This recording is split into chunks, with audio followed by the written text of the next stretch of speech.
Now, it's no surprise that the Volvo brand is pretty much known for building safe, reliable, comfortable, and somewhat boring cars. Volvo wanted to change all that, so in 1998 they introduced the first vehicle designed to inject a little bit of sex appeal and desirability to the brand. Meet the C70. What I have here is actually the second generation. It was introduced in 2006. This particular one is a 2007 model. It's built pretty simply. You only get a choice of a T5, model configuration that designates the engine. This vehicle has a turbocharged 5-cylinder. And throughout the years, it got updates. You can actually still buy a second generation today. 2011 is when it got a big refresh. It got essentially the same front end looks from the S60, which Volvo likes to tout as their naughty sedan, sports sedan. Now, in terms of the styling for this 2007 model, it looks a little bit safe. It has the front end from the old S40. And what was significant about this car is it was actually one of the first 4-seater hardtop convertibles on the market. A lot of manufacturers followed suit. Volkswagen with their EOS, Lexus with their IS, BMW had their 3 Series convertible. Where the Volvo C70 falls, it's actually on the cheaper end of the market, slightly dated, but this particular one is a rare model. It's actually the 6-speed manual. Volvo stopped production of the manual in 2010, so for those of you who are looking for a Volvo convertible with a stick, it was available from 2006 to 2010. Now, looking at the interior, it's pretty, familiar Volvo stuff here. You probably have one of the most comfortable seats you'll ever sit in when you sit in this car. You can see that pretty rare 6-speed manual. I was very surprised when I came across this one with a 6-speed. Now, stepping inside, the Volvo has somewhat of a low roof. Blame the hardtop for that, so you do have to duck your head. You can see the interior here is the typical Volvo stuff. You have that little person that you can, adjust your air controls. You have, this floating center stack here. And here's the key for the vehicle. It doesn't have smart access. I believe the new one doesn't even offer it, so you just stick the key in the ignition. And because this one is a 6-speed, you have to put the clutch in and twist the key. See, this particular one has a pop-out navigation screen, which is pretty dated in its in the way it looks. Unfortunately, for some reason, with the nav screen, it says you need to push enter and stuff like that. And of course, here is the enter button down here, which I'm pushing, but it doesn't want to get out of that screen, so I won't be able to demonstrate the nav system. Nevertheless, it's an older nav system. I know the 2011 and up models have a slightly updated interior with new vents, a larger navigation screen, new gauges, new steering wheel. You can see this one is a very interesting shifter. I've never actually driven a Volvo shifter until today. It's got a very, slightly longer throws, but it's very light. It's very light, slightly devoid of feel. It doesn't have that kind of, clunkiness, or I'm sorry, not clunkiness, the snickety-snick feel of like a Honda transmission. It feels very, not German either. It's just very unique. It also has a very light clutch. Now, the rest of the interior, Volvos are pretty, they're considered a luxury brand. You have soft touch materials on the dashboard. It's all soft touch, this entire portion. If you look at the door panels, I'm a little bit, confused about them because they are soft touch, but the material for me, they feel very cheap, even though they are soft touch. But at least you have a nice metal, door handle here. And then you have power windows, automatic up down for basically every window. There's only basically 4 windows back here, which the half windows aren't really considered a window. Now, the steering wheel in the C70 is actually very nice. It's got a little metal portion here, which, be careful, it does get hot in this heat, but a very fat bolstering extension, very smooth leather.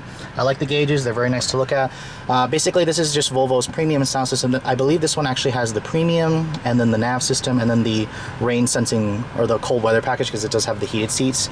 Looking at the cup holders here, they are somewhat on the smaller side. The glove compartment is actually on the bigger side. It goes in pretty deep.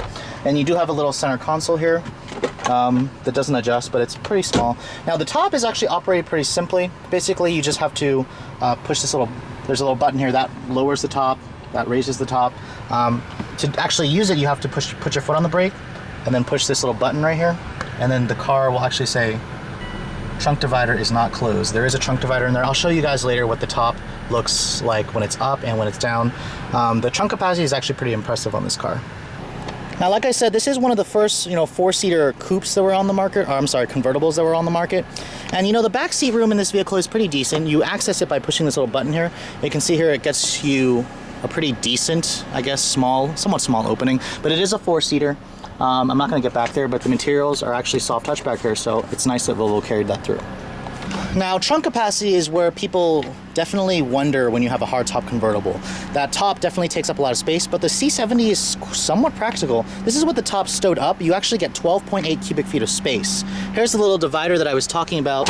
You have to put that down for the top to actually go down. When you do put it down, you cut that in half. You get about 6 cubic feet, and then you have this little, just like, area down below that to store your stuff. Overall, it's actually one of the most practical trunks in the class for a hardtop convertible. Now you can see here with the top stored, you do lose a lot of cargo space. I mean, they have to put this top somewhere, but actually it's pretty cool in the way that it's all packaged together. It stacks up on top of each other. And like I said, you have this little tiny area right here, which unfortunately, unless you have really thin stuff, you can't really access it because this area does not move up.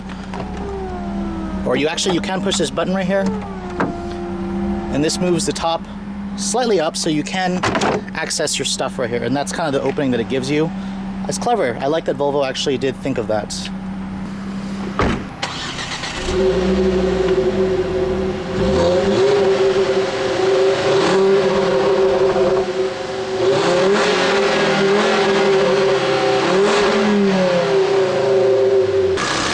Now, coming under the hood, you'll actually find a slightly unique engine. This is Volvo's corporate 2.5-liter transversely mounted inline 5-cylinder. They're T5. The T stands for turbo. It makes 218 horsepower and 236 pound-feet of torque in this 07 model. In 2008, I believe Volvo actually upped the power to 227. It's paired with either a 6-speed manual or a 5-speed automatic, driving the front wheels. Runs on premium gas. The EPA rates this car at about 18 city, 27 highway. That's the new ratings. When it first came out, it was at 21, 29. Let's take a look at how it all works together. So I know you're probably all wondering, what is it like to drive a Volvo with a stick? I mean, they don't make stick shift cars very often. Let's find out.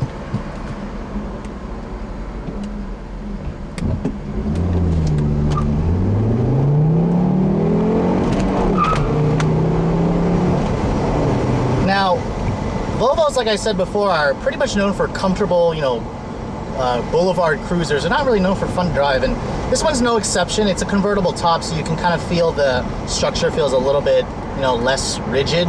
It's definitely better than other convertibles that I've driven. The structure does have a solidity to it. Now, the 6-speed in this car really surprised me. The clutch is super light. The shifter itself is also super light. It doesn't have much feel though, but this is a really easy car to probably teach someone how to drive a stick. And it's the first Volvo that I've driven with a stick, and I gotta say, they've impressed me. I never really understood Volvos before in the past, but after driving this model, I definitely understand why there is, a bunch of people that love Volvos. And, that turbocharged 5-cylinder, while it doesn't have that much power, actually, I take that back. It has good power for, the size, especially back in 07. This car weighs a lot. It weighs close to 4,000 pounds, so you definitely notice that you do have to push the engine a little bit to get it to go. But, it's very smooth and it's very quiet. I kind of wish it had a meaner exhaust note. I drove the car before when I had the top up and I didn't hear the exhaust, and now that the top is down, I still don't really hear that exhaust that much, so I'm kind of hoping that they do something with the exhaust on the newer ones. But I gotta tell you, for an 07 with only 40,000 miles, this car feels very solid, and I'm very pleased with the way it drives. With the top down, the visibility in this car is excellent, of course. With the top up, you are going to have to watch it when you're backing up, because this car has a really huge butt. You can see here, it does have a little bit of torque steer when you get on the throttle, and a little bit of wheel hop. That's that 236 pound-feet of torque. Like I said before, you need to get the revs up to get this car to actually go. It feels a little bit sluggish when you aren't pushing the engine, but I gotta say, this 5-cylinder makes that classic, strange 5-cylinder noise, and I like it a lot, surprisingly. It's a shame that 5-cylinders aren't really in, not a lot of manufacturers use a 5-cylinder. Volvo, Volkswagen, they're one of the few ones, and it's definitely interesting and adds some unique character to the vehicle.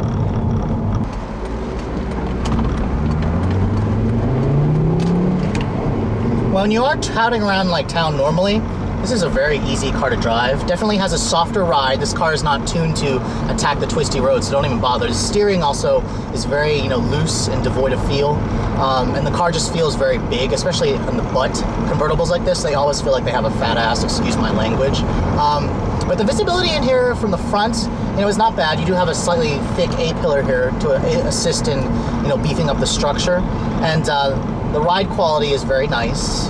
And in terms of quietness, I know the top is up now.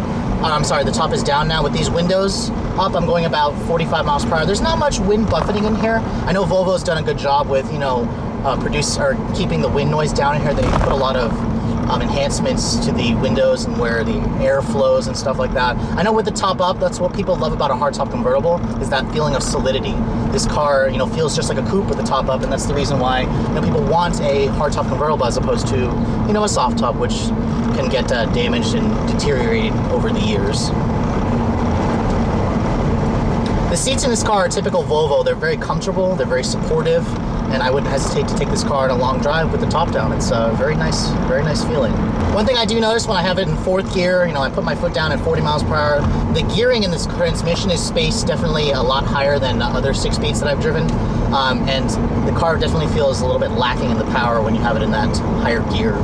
But the good news is it revs very low on the highway when you actually are cruising on the interstate at high speeds. Now the turning radius in this thing is actually on the bigger side. I'm guessing just because this is a very long convertible, that's the reason.